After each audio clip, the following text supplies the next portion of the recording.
મહત્વના સમાચારો પર નજર કરીશું। રાજ્યમાં 3 કલાકમાં વરસાદની આગાહી વ્યક્ત કરવામાં આવી છે। 3 કલાકમાં ભરૂચ નર્મદામાં મધ્યમ વરસાદની આગાહી, સુરત અને તાપીમાં મધ્ય વરસાદની આગાહી વ્યક્ત કરવામાં આવી છે। આગામી 3 કલાકમાં ડાંગ, નવસારી, વલસાડમાં મધ્યમ વરસાદની આગાહી, 3 કલાકમાં દમણ, દાદરા નગર હવેલીમાં મધ્યમ વરસાદની આગાહી, ભાવનગર, બોટાદ, અમરેલીમાં પણ હળવો વરસાદ વરસવાની શક્યતા વ્યક્ત કરવામાં આવી છે। છોટાઉદેપુર, વડોદરામાં હળવા વરસાદની આગાહી વ્યક્ત કરવામાં આવી છે।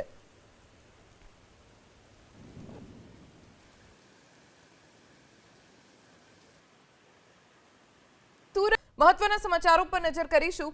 રાજ્યમાં 3 કલાકમાં વરસાદની આગાહી વ્યક્ત કરવામાં આવી છે। 3 કલાકમાં ભરૂચ નર્મદામાં મધ્યમ વરસાદની આગાહી, સુરત અને તાપીમાં મધ્ય વરસાદની આગાહી વ્યક્ત કરવામાં આવી છે। આગામી 3 કલાકમાં ડાંગ, નવસારી, વલસાડમાં મધ્યમ વરસાદની આગાહી, 3 કલાકમાં દમણ, દાદરા નગર હવેલીમાં મધ્યમ વરસાદની આગાહી, ભાવનગર, બોટાદ, અમરેલીમાં પણ હળવો વરસાદ વરસવાની શક્યતા વ્યક્ત કરવામાં આવી છે। છોટાઉદેપુર, વડોદરામાં હળવા વરસાદની આગાહી વ્યક્ત કરવામાં આવી છે।